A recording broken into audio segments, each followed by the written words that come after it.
Something on your mind? Of course.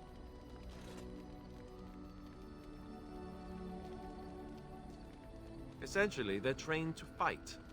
The Chantry would tell you that the Templars exist simply to defend. But don't let them fool you. They're an army. The other main purpose for a Templar is, of course, to hunt mages. To that end, we train in talents that drain mana and disrupt spells. You could call it that, sure. The Chantry doesn't look on it the same way, however, since really our talents only work on mages. Against a regular person, I'm just a guy in a metal suit.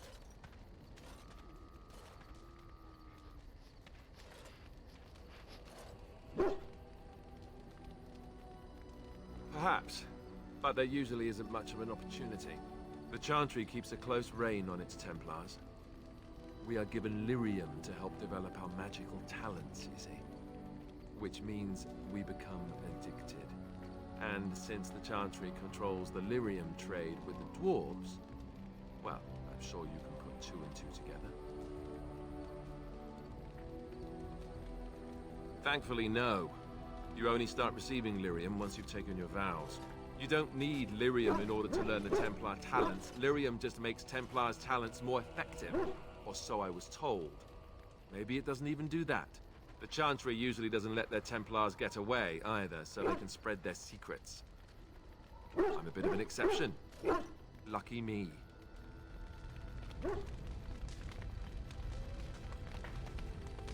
What is your desire? I could teach others, but not yourself. First, I would need someone who has training as a rogue. That is, unless you would care to spend the years it takes to gain the fundamentals. But if there should be such a person who desires this training, yes, by all means, send them to me. The crows are already furious, no? I shall enjoy tweaking their nose further. What is your desire?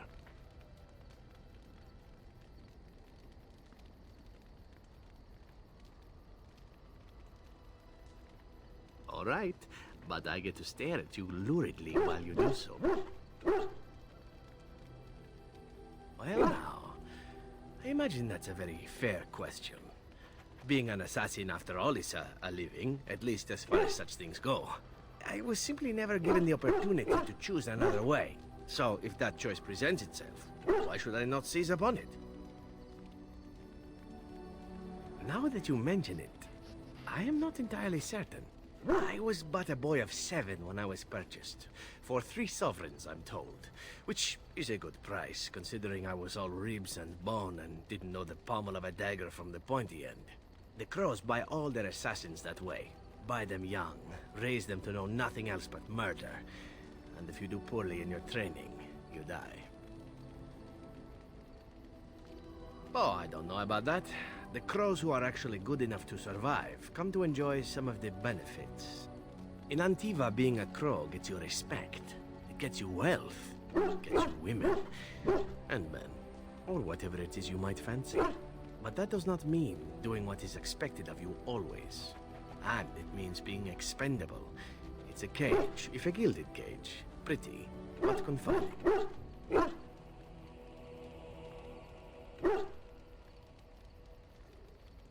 As for what I'll do in the future, presuming that there is one, I truly can't imagine. It might be interesting to go into business for myself, for a change. Far away from Antiva, of course. For now, naturally, I go where you go. And here I am, happy to be had. Isn't it wonderful how things work out that way? Come now, enough chit-chat. Talking about the crows summons them, you know. Any Antivan fishwife could tell you so. What is your desire? All right, but I get to stare at you luridly while you do so. And why not? There are many things to enjoy about being a crow in Antiva. You are respected, you are feared. The authorities go out of their way to overlook your trespasses. Even the rewards are nothing to turn your nose up at. As for the killing part, well, some people simply need assassinating. Or do you disagree? I often find myself the instrument of fate, ending these lives for one necessity or another. I console myself with the notion that most of them had it coming. As far as enjoying the act of killing itself, why not? There is a certain artistry to the deed, the pleasure of sinking your blade into their flesh and knowing that their life is in your hands. There are many things I did not enjoy about being a crow, of course. Having no choice, being treated as an expendable commodity, the rules, oh, so many rules. But simply being an assassin, I like it just fine. I will continue to do it if I can, even if I am not a crow. Honestly, could you picture me doing something else? I mean professionally. Or maybe you mean professionally as well. Perhaps you intend to peddle my services to bored Ferelden noblewomen. It is an interesting thought, but I've always removed my clothes strictly on an amateur basis. A talented amateur, of course, but an amateur nonetheless. Of course, all these thoughts are moot. Chances are still good that you and I will perish, eaten by darkspawn or slain by the crows at some point. Very gruesomely, I imagine. But it is pleasant enough to chat about. Come, let's move on while our boots still have some wear in them. You look so tired, my dear. It is all this constant walking and fighting. I think I know what you need.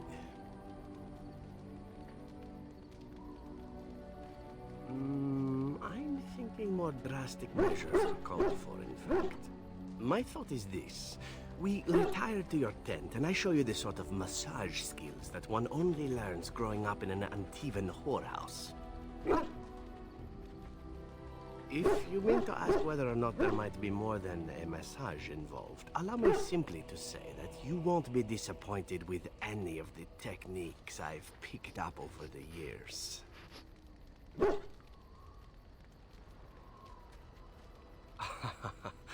What is there to fear, my Grey Warden? You deserve a little fun, do you not? If you're not of a mind, however, it is no tragedy. Ah, my mistake.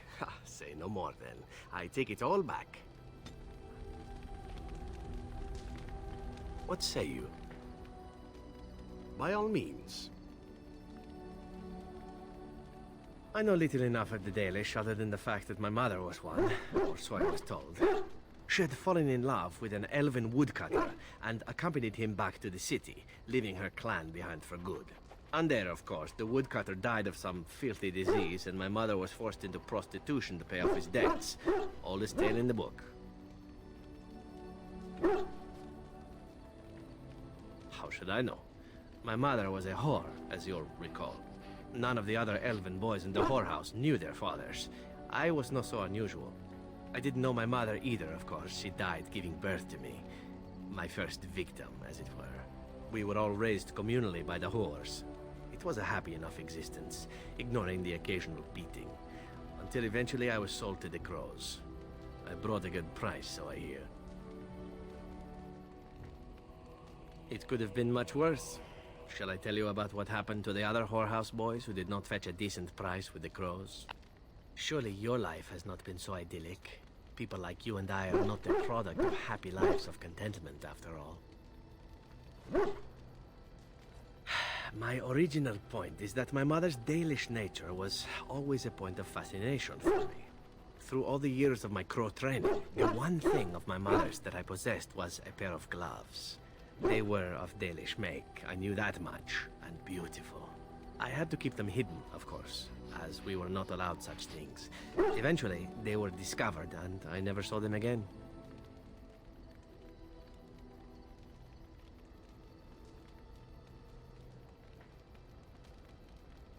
I don't feel anything about them. Oh, we heard about them in the city, even deep in Antiva. I even had the notion once to run off and join them.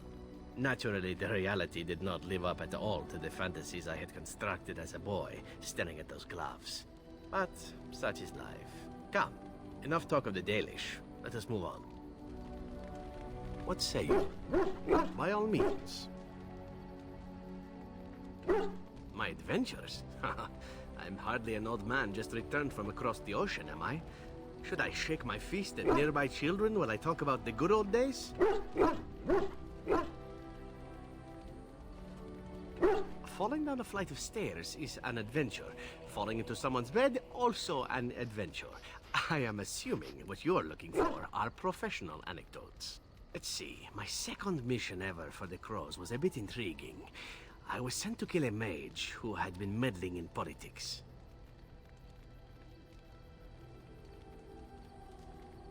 In Antiva, nobody is too important to escape the reach of the Crows. They've killed kings and queens. That is simply how it is. As it turned out, the mage in question was quite a delightful young woman. Long, divine legs, as I recall. I caught her in a carriage on her way to escape to the provinces. After I killed her guard, she got down on her hands and knees and begged for her life. Rather aptly, I might add. So I joined her in the carriage for the night and left the next morning. Well, yes, twice, actually. Then she decided to try and use me instead. The woman had actually convinced me to speak to the Crows on her behalf. What can I say? I was young and foolish at the time. Then, as I was kissing her goodbye to return to Antiva City, she slipped on the threshold and fell backwards out of the carriage. Broke her neck. Shame, really, but at least it happened quickly. Not actually, no. I was a bit unimpressed by the development at first. Then I found out that she had told the driver to take her to Janellen instead. She had planned to lose me in the provinces. I would have looked very foolish to the Crows. As it was, my master was very impressed that I had done such a fine job of making it look like an accident. The Circle of Magi was unaware of foul play, and everyone was happier all around. Like being spared by a benevolent Mark who then helps me escape from the Crows? Yes, it does seem to happen now and again, doesn't it? It was after that when I learned that one needn't let a pretty face go to your head. Professionalism was key. That's my moral of the day, you see. And one that not everyone learns, I'm sad to say. But that's enough tale spinning from me for the moment. Talking about the mage has made me a bit nostalgic, I'm afraid. Ah, the good old days.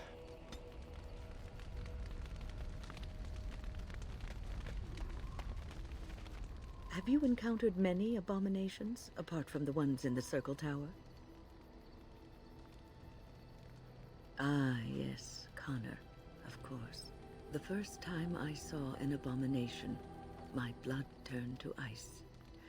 It was months before the nightmares stopped. It was the knowledge that I could easily become one of them that frightened me the most.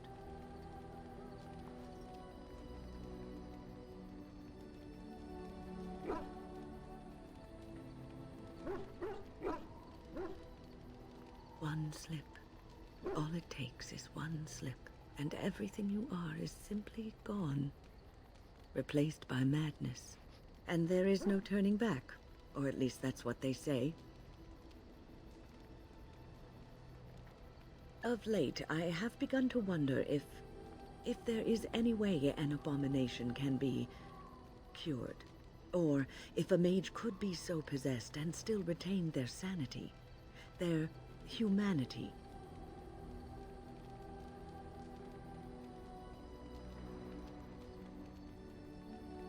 Yes, it is madness and cruelty that define abominations.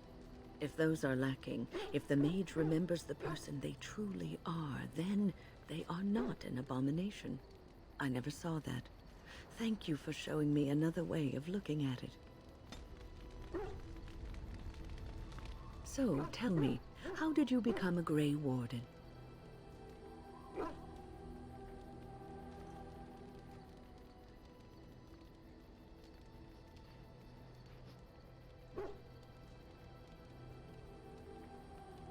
I have learned a little of the strict caste system of the dwarves, and I apologize for saying this, but it seems terribly backward. Regardless of what happened in your past, I am glad you found a place with the Wardens, as I'm sure you are too.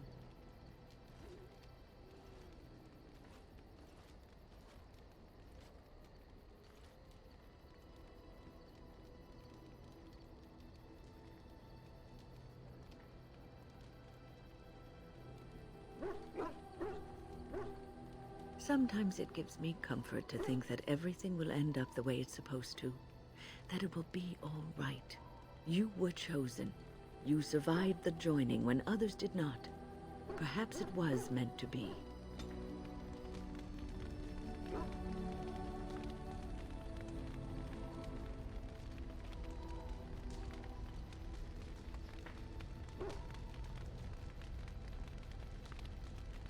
I must ask, what does being a Grey Warden mean to you?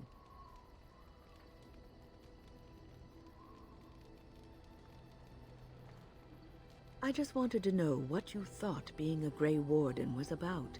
Ultimately, being a Grey Warden is about serving others, about serving all people, whether elves or dwarves or men.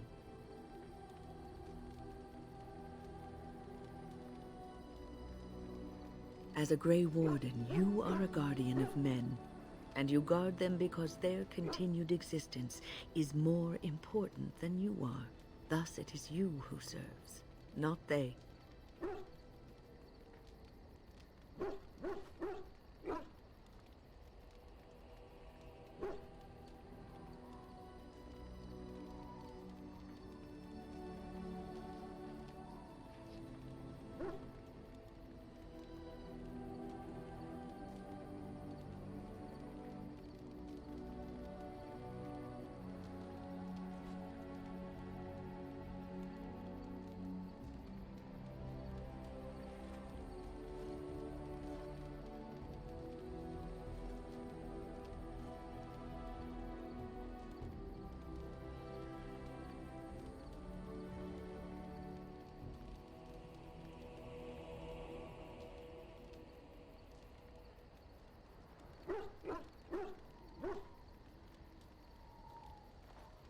A good king, a true king who cares for his land, uses his power to rule firmly but fairly. He serves his people first and foremost. The king who does not do this, who believes that he is entitled to his power, who abuses it and uses it for his own means, is a tyrant.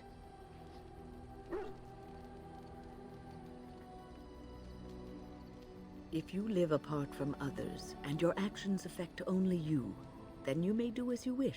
But if you have power, influence, and strength, your every action will be as a drop of water in a clear, still pond. The drop causes ripples, and ripples spread. Think of how far they will go, how wide they will become, how will they affect the pond. But I've lectured enough for today. I should stop before I wear out my welcome.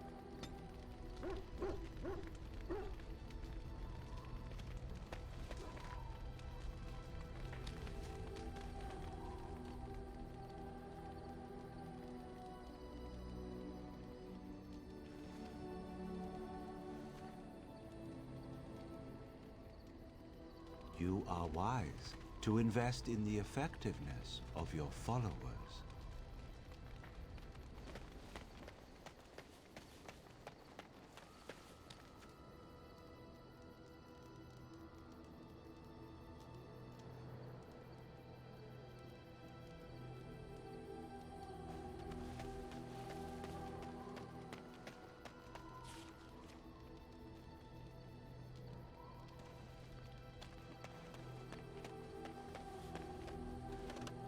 If there's anything I can do for you, please tell me. I'm sure you'll be pleased with the goods my boy and I have collected, and with your discount.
Your dog is filthy. I can smell him 50 yards off.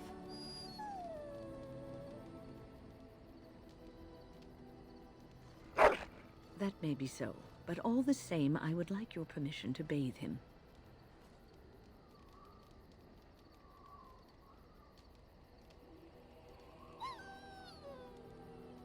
Excellent. I will get my soaps, and the dog shall have his bath after supper.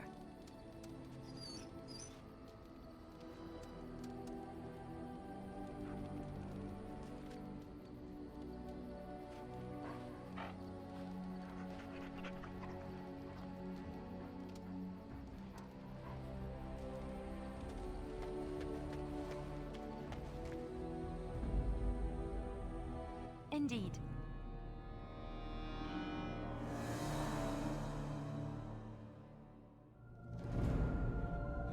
Yes.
there's anything I can do for you, I'm sure...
You called.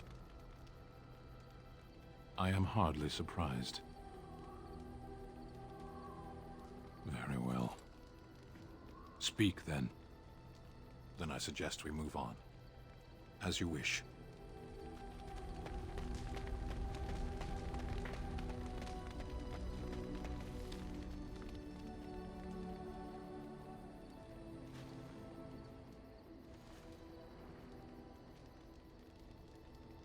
You are wise to invest in the effective. Have you encountered many abominations, apart from the ones in the Circle Tower?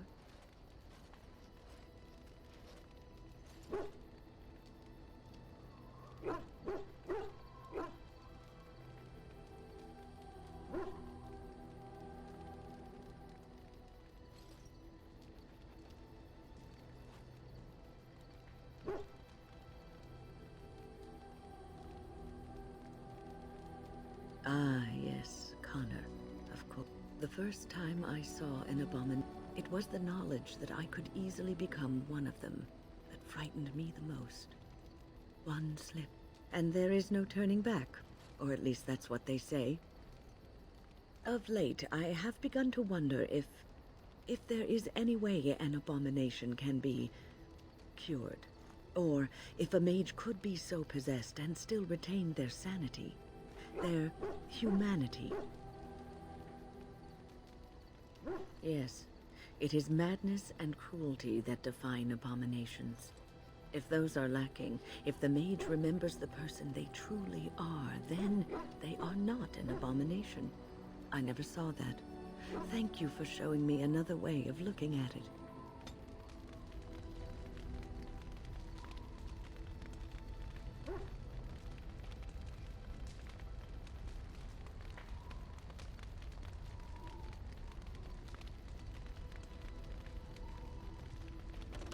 So, tell me, how did you become a Grey Warden?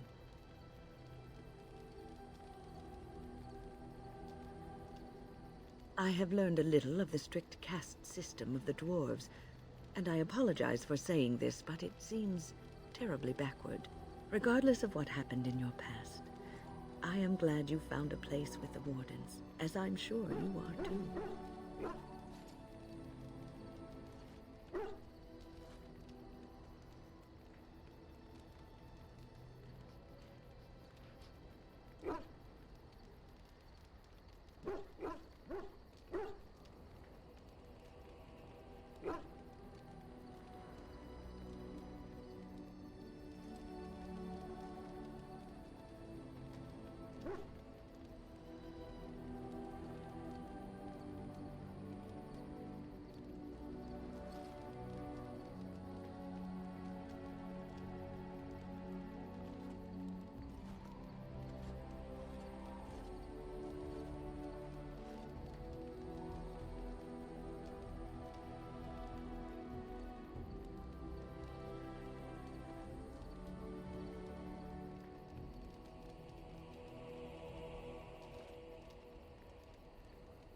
Sometimes it gives me comfort to think that everything will end up the way it's supposed to. That it will be all right. You were chosen. You survived the joining when others did not. Perhaps it was meant to be.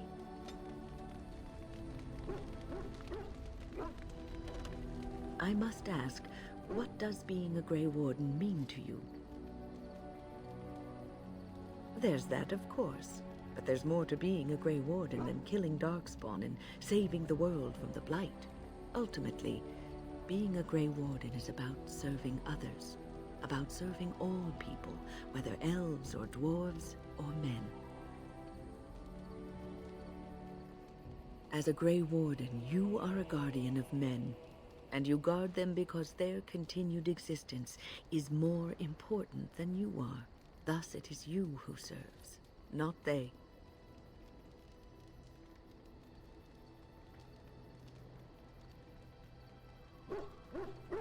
A good king, a true king who cares for his land, uses his power to rule firmly but fairly. He serves his people first and foremost.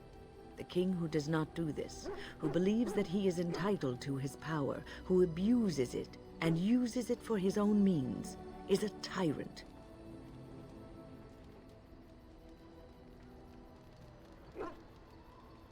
If you live apart from others, and your actions affect only you, then you may do as you wish. But if you have power, influence, and strength, your every action will be as a drop of water in a clear, still pond. The drop causes ripples, and ripples spread. Think of how far they will go, how wide they will become, how will they affect the pond. But I've lectured enough for today. I should stop before I wear out my welcome.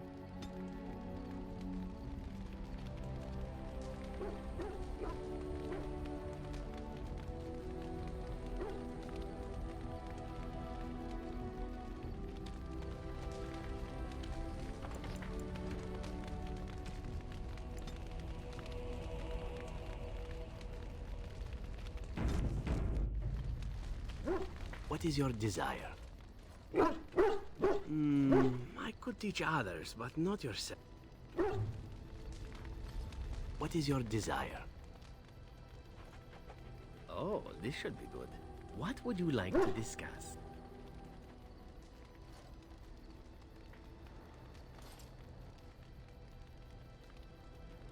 I see. I swore to remain at your side, so here I shall remain. Yet you would have us be strangers, so be it. What say you? By all means. Well now, I was simply never given the opportunity to choose another. Now, the crows buy all their assassins that way. Buy them young. Of course, you compete against your fellow assassins, and those who survive are rightfully proud of it. In Antiva, being a crow gets you respect. It gets you wealth, gets you women, and men, or whatever it is you might fancy. But that does not mean doing what is expected of you always. And it means being expendable. It's a cage, if a gilded cage. Pretty, but confining. As for what I'll do in the future, presuming that there is one, I truly can't imagine. It might be interesting to go into business for myself, for a change. Far away from Antiva, of course. For now, naturally, I go where you go.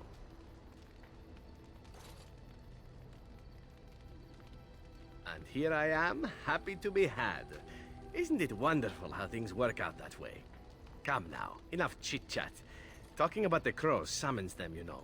Any Antivan fishwife could tell you so.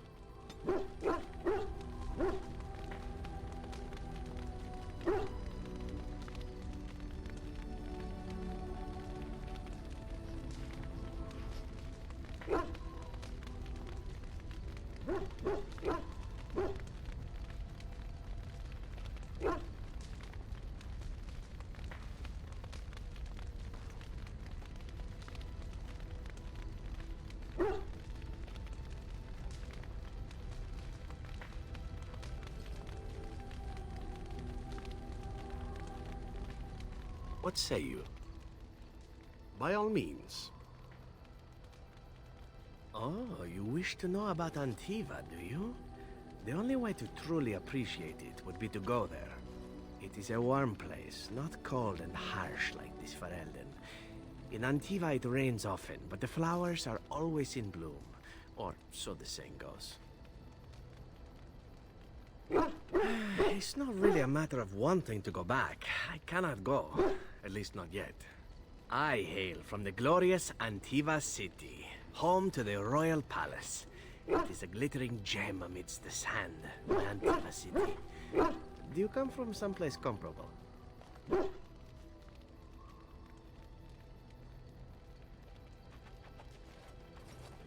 No?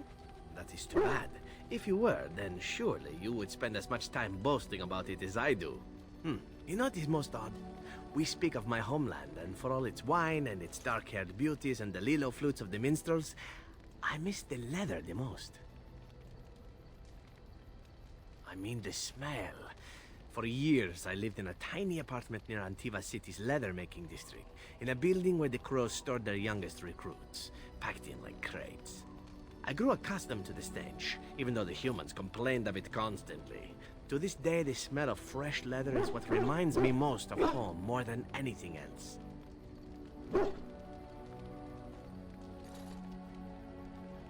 Oh, not so long, I know. It is my first time away from Antiva, however, and the thought of never returning makes me think of it constantly. Before I left, I was tempted to spend what little coin I possessed on leather boots I spotted in the store window. Finest Antivan leather, perfect craftsmanship. But I was a fool to leave them. I thought, Zevran, you can buy them when you return as a reward for a job well done. More the fool I, no?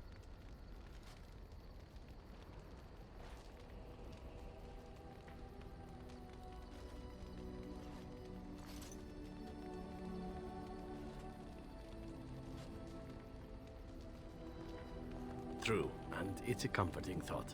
One simply never knows what is to come next. How could I have suspected I would end up defeated by a beautiful Grey Warden, a woman who then spares my life? I could not.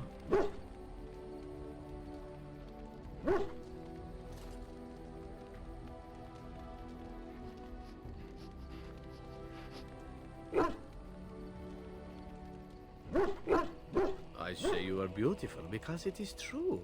Should I not?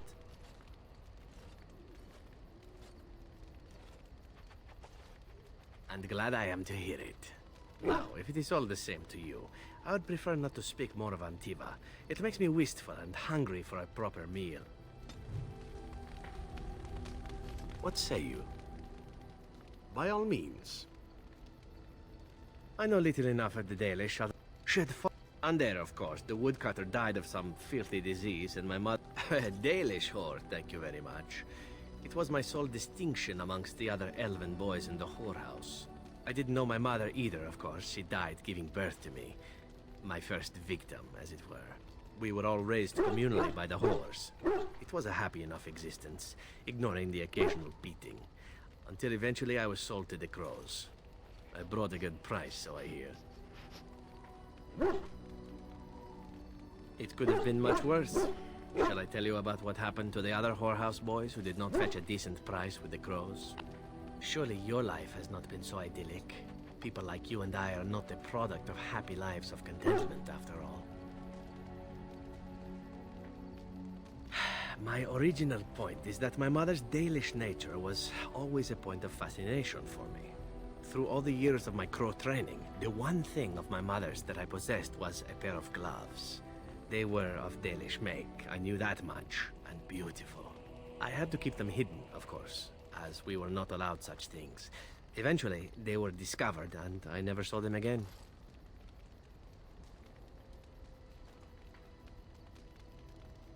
I don't feel anything about them. Oh, we heard about them in the city, even deep in Antiva. I even had the notion once to run off and join them. Naturally, the reality did not live up at all to the fantasies I had constructed as a boy, staring at those gloves.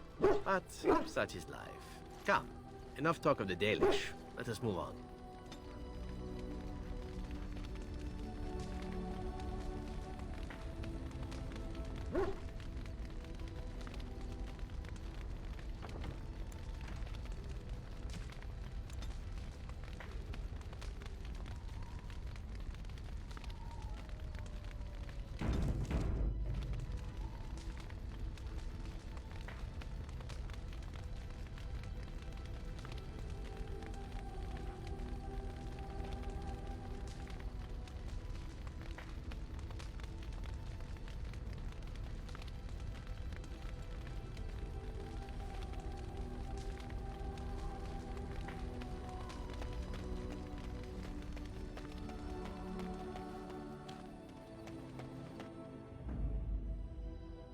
yes? Indeed. Yes.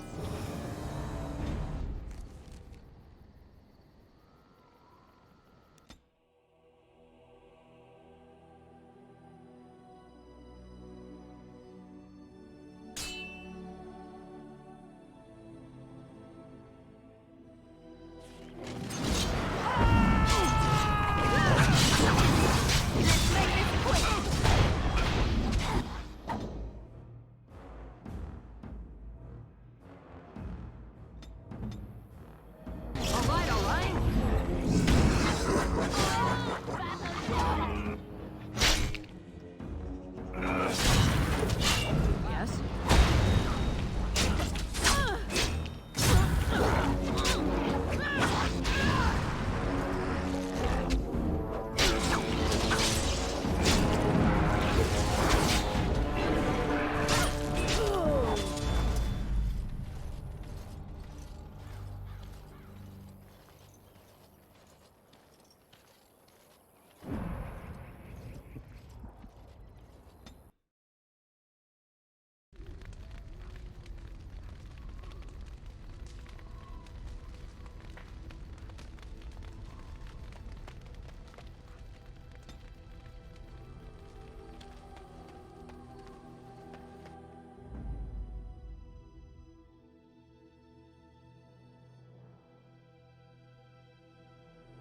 Yes. Yes. Indeed.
Off I go. As you wish. I see that. So be it.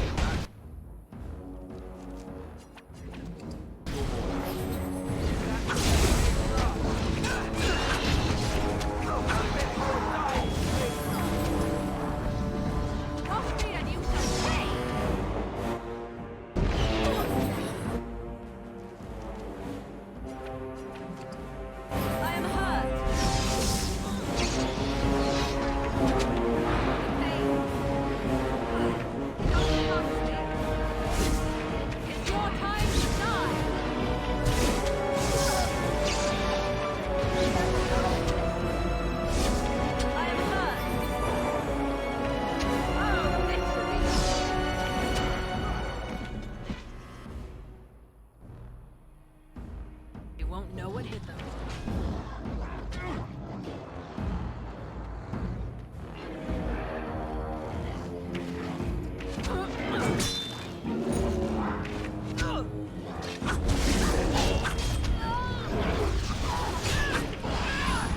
Now's better than later.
got it.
I'll get on it.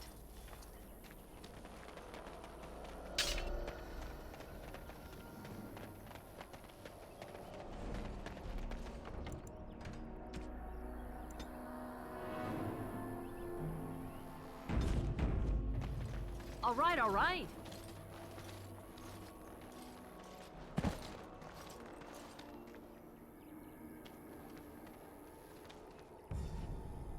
I fell.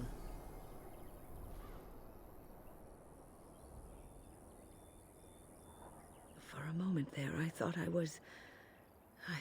thought it was all over. I will explain everything when we are back at camp. Now is not the time.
Can I get you a ladder so you can get off my back? I admit, for a while, I didn't think either of us would survive. It's good to see you did. You mean about helping me leave? I wouldn't hold you to that. You've already done so much for us.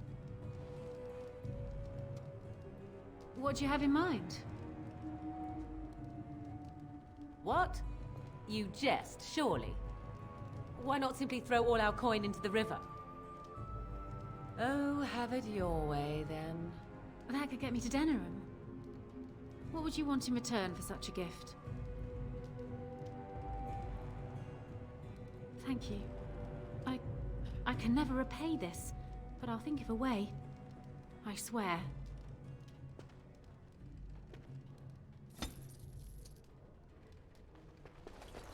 Oh, don't mind us. Just talk, that's all. If it isn't the hero of the day, what can I get you? Right, I've got some supplies too, in case you're interested. With the store closed down, it doesn't hurt to pick up some of the slack, eh?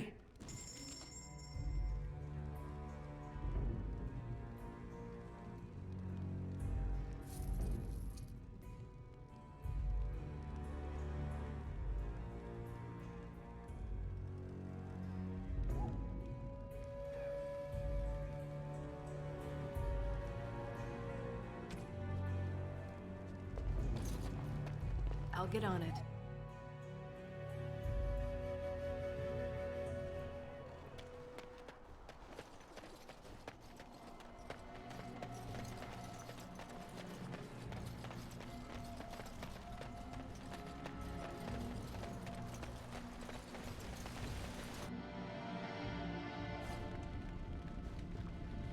Hello? Well, pardon the mess, please. I'm still doing my best to find my way around here.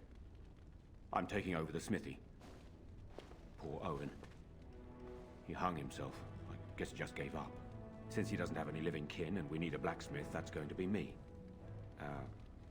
You didn't know Owen at all, did you? I'm sorry to hear that. If I can get you anything, let me know. It isn't much, that's for sure. I haven't touched the forge in years, but I'll provide what I can.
And after much sweat, blood and toil, her labors ended, and the world marveled at what she wrought.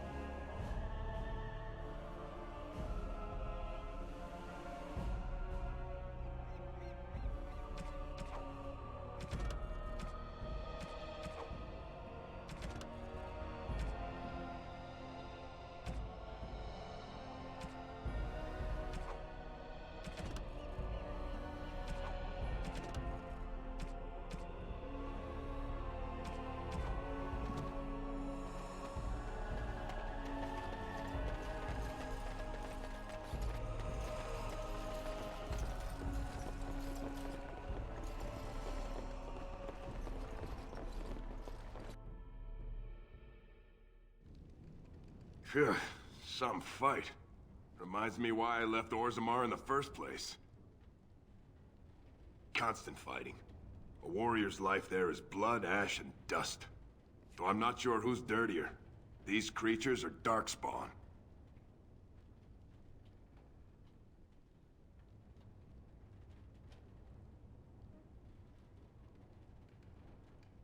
If I wanted to fight Darkspawn, I'd have stayed in Orzammar. No thanks.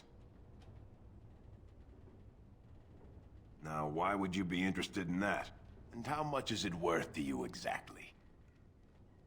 6 sovereigns. That wasn't so hard, was it? It's in my strongbox.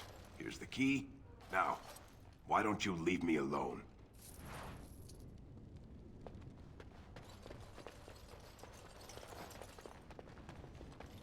We better get out of town before those things come back.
Concentrate, like we practiced. Now, fire!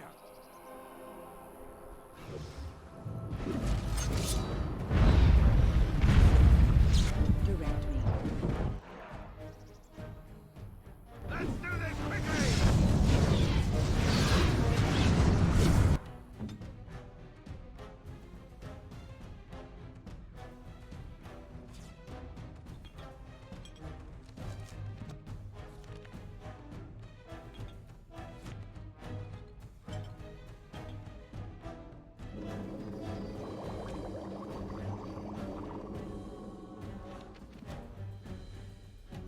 I shall do it.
Now's better than later.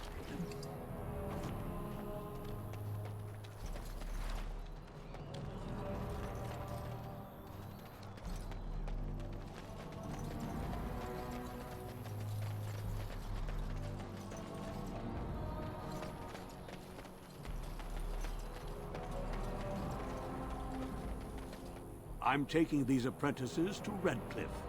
The first enchanter says you need every able-bodied mage for the war. They're young, but capable enough, as you saw.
It must. I don't know if I have the strength for another big battle. The Grey Wardens saved us. Fighting the Blight is the least we can do. True. The Circle has always been All right, all right. and show that we will fight and die for our home, just like any other Ferelden.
Come, swift sword, and deliver me. I think that we'll might be all find right I dread now. to think of Again, what might have you. become of us if you hadn't come along.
Your wish. Is it time to kill something?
I'm taking...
You really killed... I'm sure you need supplies after that.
I'm sure you need supply.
Do you think...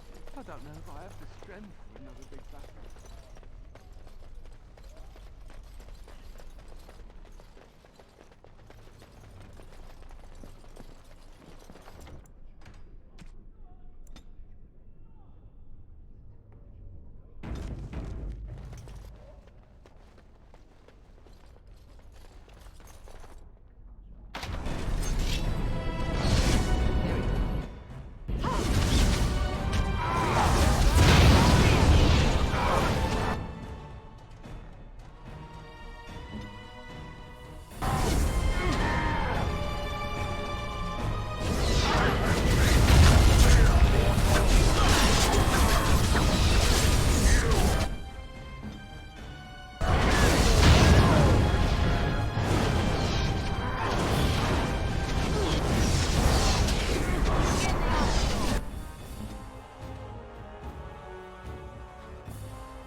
I'm sure you need...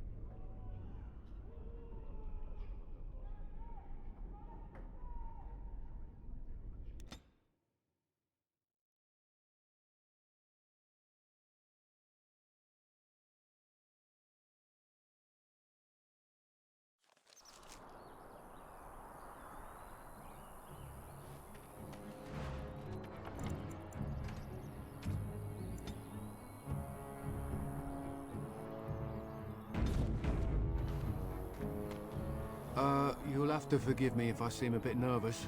Not many people travelling in this part of Ferelden. Of course, that's part of my problem, isn't it? Mule got spooked by a wisp and ran off into the woods. Now what do I do?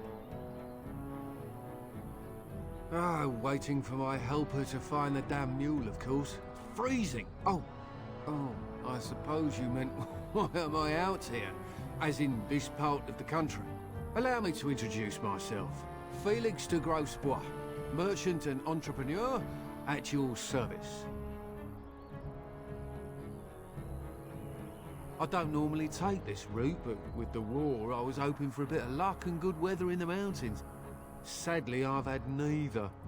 Ugh, this trip has been one miserable disaster after another. I don't suppose you'd consider helping a fellow out? Of all the other things that went wrong, the worst is this artifact I brought in Jada. It's a control rod, I'm told, for a golem. No point in me keeping it, however, as I'll never get to use it. But, maybe you could? The catch? Yeah, I suppose it is a catch, isn't it? The catch is that the golem didn't come with the rod. It's supposed to be down in a village down south, waiting to be activated. Even if I could get down there, which I can't, I understand the place has been overrun by darkspawn. That's not such an issue for adventurous types like yourself, surely? Or I'm hoping that's so, at least.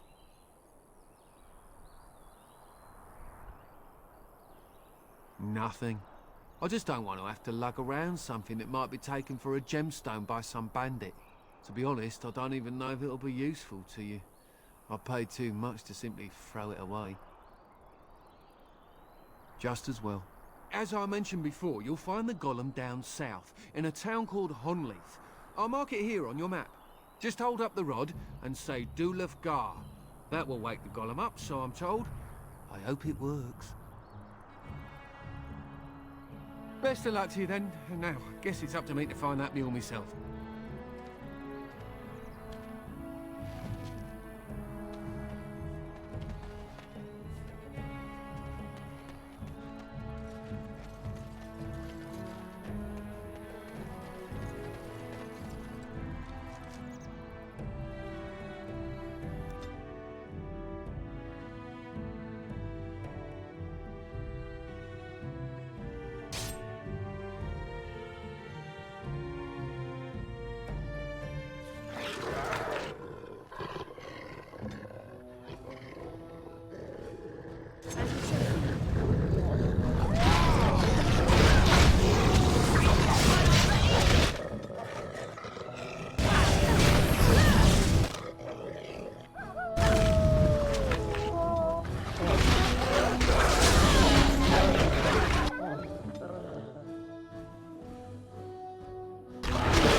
Of course, that's part of my problem. Oh, allow me to introduce myself. Sadly, I've had neither. It's a control rod, I'm told. Just hold up the rod and say, do...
All right, all right. Now's better than later.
I'll get on it.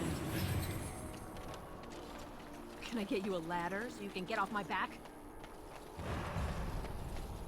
Got it.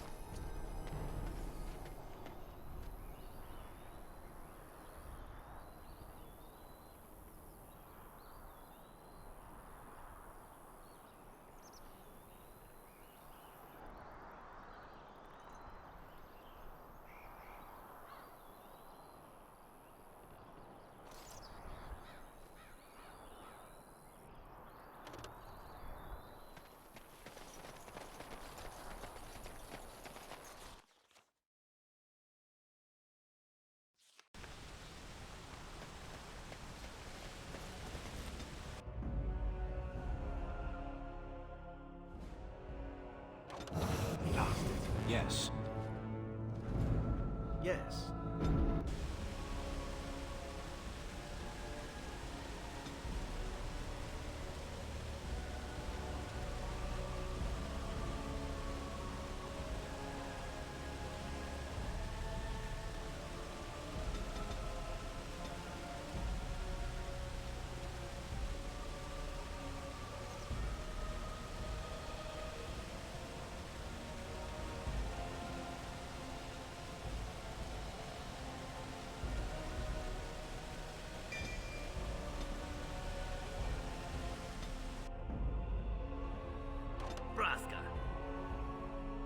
Indeed. Yes.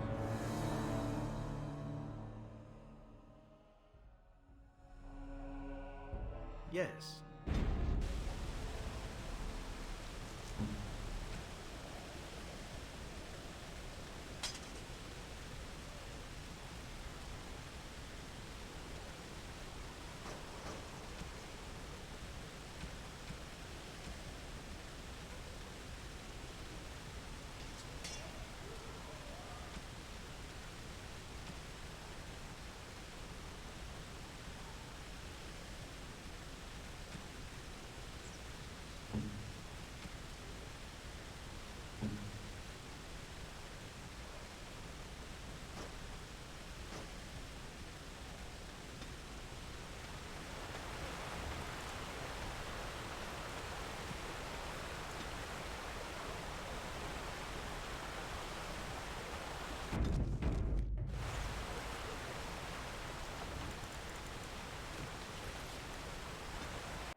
Vashagan. Yes. Yes.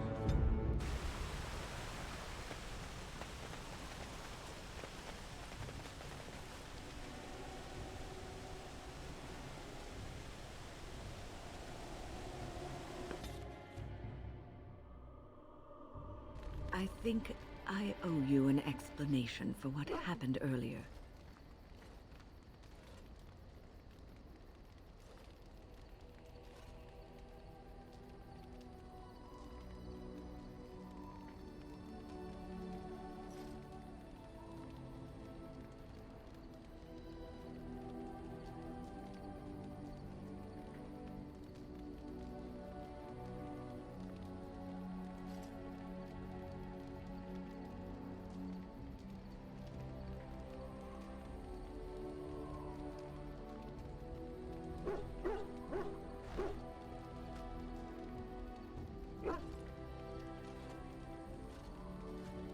You should know that something happened to me at the tower before you came along.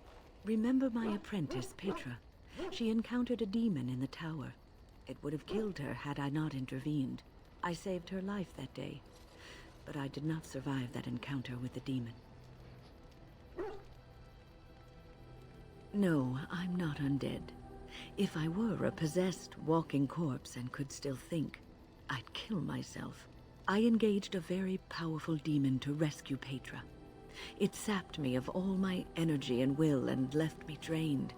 It took everything I had to defeat it.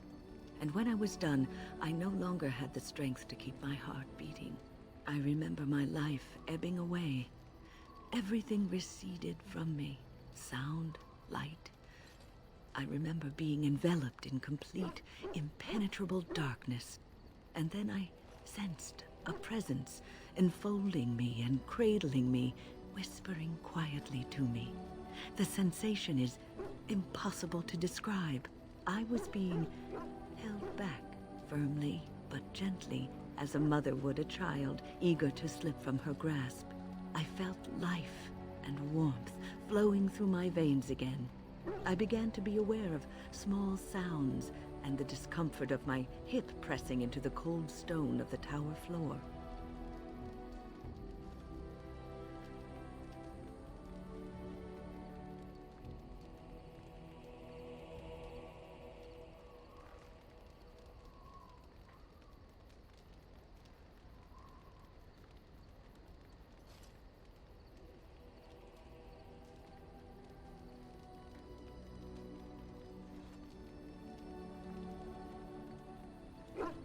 The Fade contains spirits both benevolent and malicious. The benevolent spirits seldom make themselves known, because they want nothing from mortals, unlike the demons. It was one of these spirits that saved me. Without it, I would be dead. And it has not left me. It is with me, even now, bonded to me. You see, I am supposed to be dead. It is the spirit that is keeping me in this world. And this is not the way of things.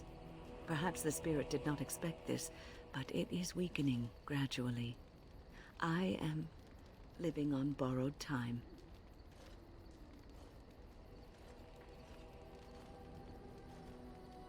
I do not know. I can feel when the spirit weakens, so I should have fair warning. But come, let us not talk about this. There is time yet.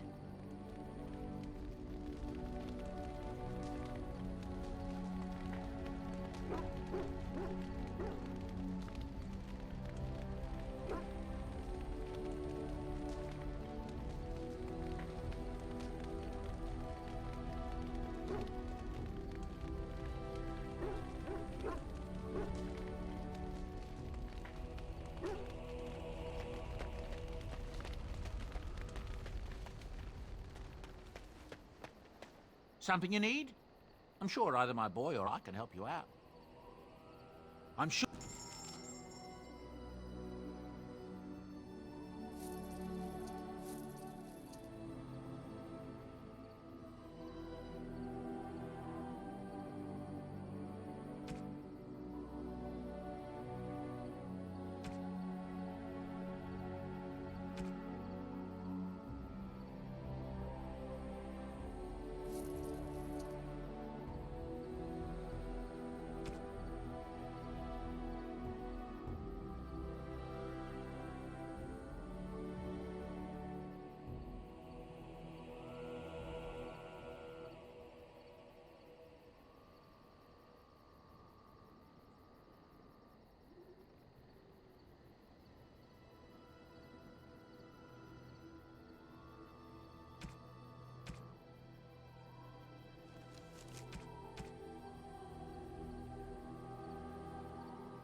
Indeed. Yes. Yes.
As you say.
What is your command?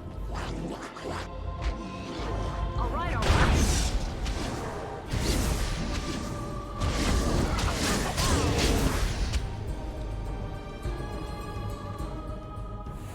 So be it.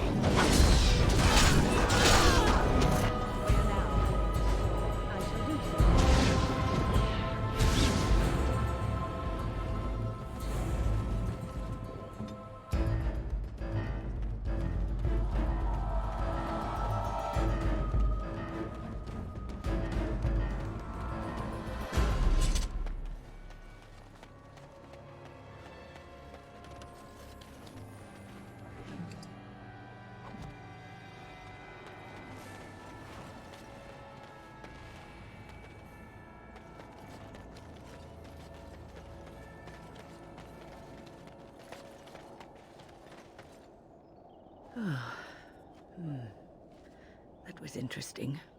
And draining. I called forth the spirit that sustains me, so that it could lend us aid. I did not realize it would take this much out of me. It seemed a good idea at the time, if a little rash. I think it may have weakened the spirit a little. Well, that's certainly conceivable. I suppose I shouldn't be using that particular trick to entertain children at parties. I promise I'll be careful. And thank you. Your concern is touching.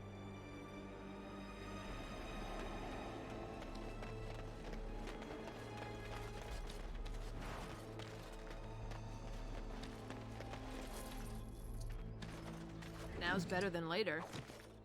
Got it.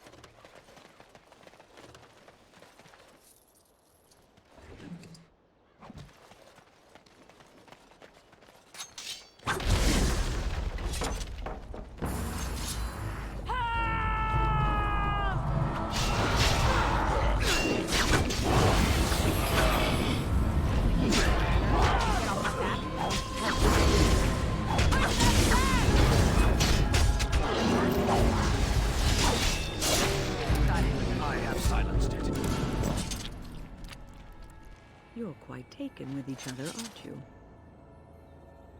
I've seen the way she looks at you, the familiarity with which you speak, how she always finds a way to place herself next to you. I've noticed your blossoming relationship, and I wanted to ask you where you thought it was going. Leliana is a remarkable girl, sincere and guileless, and she has opened her heart to you. I would not like to see her hurt.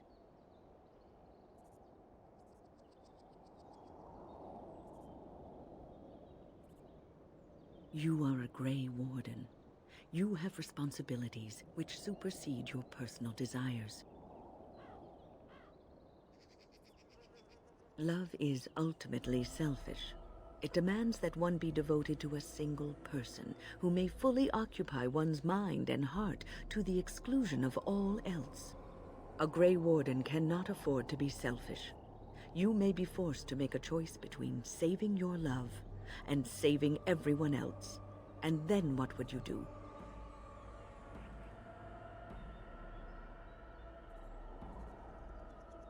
You may have to save one or both of you unnecessary anguish later on.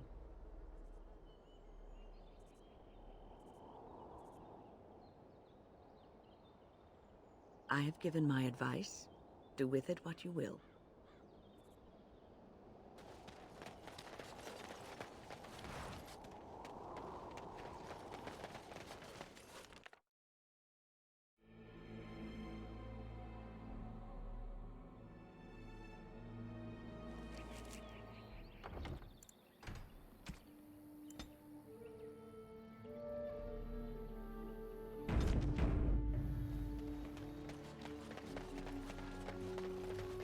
When?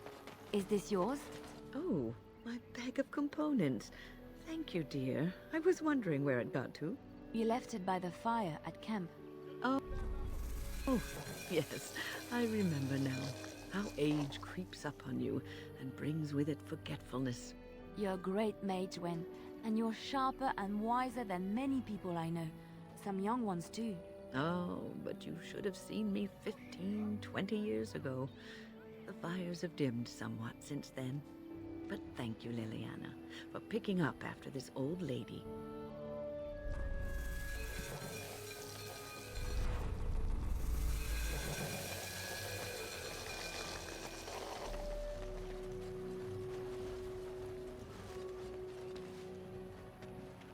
All right, all right. What do you wish? I am no merchant, but let us trade. Perhaps there's something here which will be of value to you.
your friend's a formidable foe.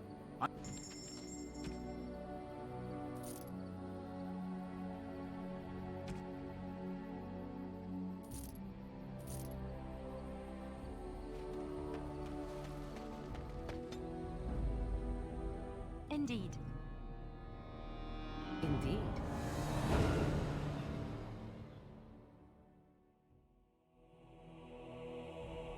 Yes.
As there is but one birth, one life, one death, there is all men, the one who repents, who has faith unshaken by the darkness of the world, and roasts not, nor gloats over the misfortunes of the weak, but takes delight in the Maker's law and creations.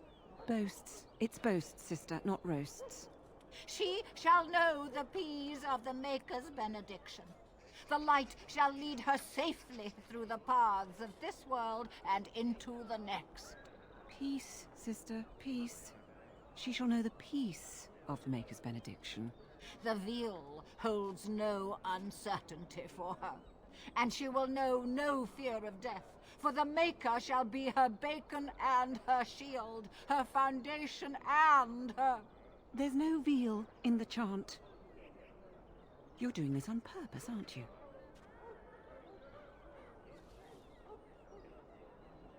Oh, it's not an interruption, dear. We were just finishing up before mealtime. What can I do for you? Praying for the good people of Denerim who've lost loved ones at Ostagar.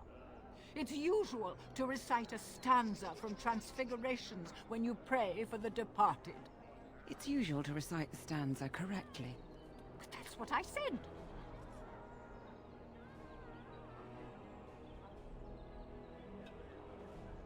Tell you about the chart?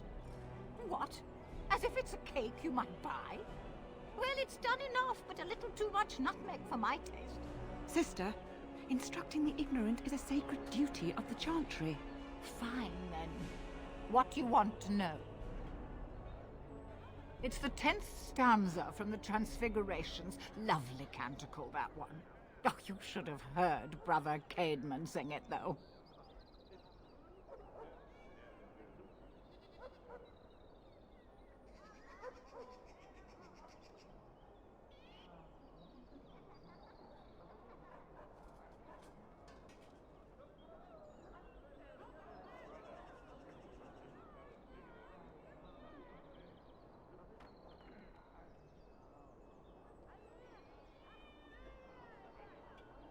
He had a voice like a bucket full of toads. Revered Mother Boanne, bless her heart, always said, if we had more voices like his, the Maker couldn't fail to take note of us.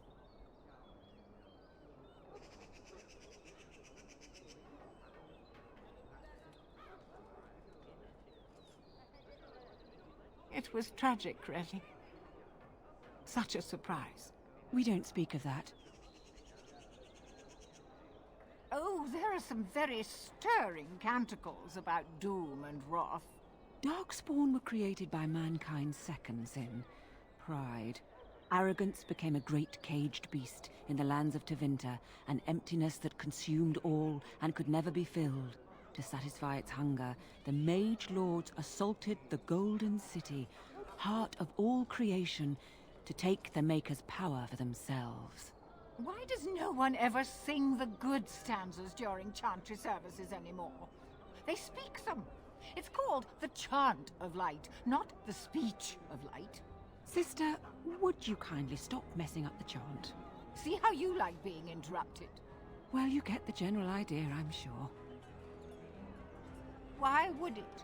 Sister, that's hardly appropriate. There's no need to be rude to anyone, even if they are ignorant and godless. Of course not, dear. You just don't know anything about the chant, and you don't have any gods. Now, where's the fun in belonging to the chantry if you can't proselytize to the heathens a bit? Blessings of the Maker and of Andraste, his bride, upon you.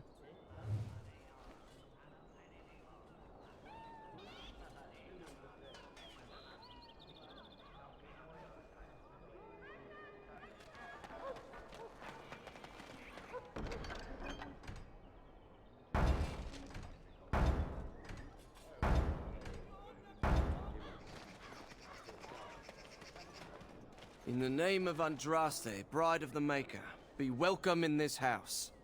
While the cathedral is closed, if you need to make wedding or funeral arrangements, you'll have to talk to Sister Olma. Did someone die? I remember a funeral. King Kalen died, remember? Along with most of the army at Ostagar? Maker guide them all. That which you fear, living in the shadow of death alone, I have seen it is only a cloud passing before the sun. The death toll at Ostagar was staggering. We've had a funeral every day for a lost son or daughter of Denerim, and we've many more yet to hold. Are they singing the chant now? It's a funeral, isn't it? He should have retired to Val Royeaux years ago, but he wanted to stay and serve the remainder of his days in his homeland. It's the lyrium that does this. He wouldn't be a Templar anymore. Blessed are they who stand before the corrupt and the wicked and do not falter. He doesn't forget who he is, even if he can't remember anything else. May the light of the Maker guide your steps. Strange that matters can be so tumultuous and yet the day still be so bright. Oh, my pardon. Just thinking aloud. Are you here for the Chanter's Board? I am Sister Justine, curator of the reliquary of this chantry. And pride again. It is hard to live up to the example of Andraste. The archivist tends the books, and I tend the sacred relics. I also search for more to add to our collection, which is more difficult than it sounds. My thought exactly, but I'm perpetually amazed at how quickly people accept fantastic claims at face value. A hawker on the street will claim to have an actual finger bone of Andraste. In this city alone, you could make the skeleton of 10 prophets from fingers alone. Curators often accept them as genuine. I worry about the authenticity of even our most holy artifacts. When I was a curator of a much smaller chantry in Orlais, I thought that false relics slipped through because of laziness. But the life of the cloth is never an easy one, and that explanation always seemed hollow to me. Now I believe it's the seduction of the divine. We all want a personal connection to the Maker.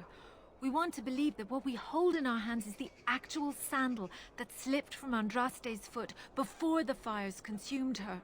Faith is of the heart, not of the head. When the heart is ungoverned by reason, charlatans have powerful tools to deceive. And often close to heretical. But I believe that the truth only increases the awe of the Maker and his prophet, not demean it. Even false symbols have the power to inspire, but it seems every year we fall more out of touch with the real Andraste. Certainly, my research indicates that all of the ashes were gathered into a pot or urn, but it's been lost for centuries. That doesn't stop hawkers from selling pinches of the ashes of Andraste to gullible pilgrims. The real ashes may still be hidden somewhere, though it's possible the urn broke. Well, there's one that might be real. I couldn't prove it wasn't. Perhaps you can understand my skepticism. So many claims, so few truths.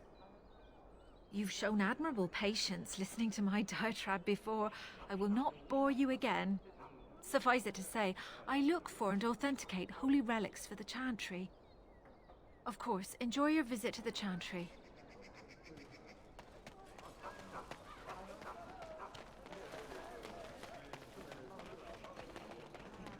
As there is but one world, one life, one death, there is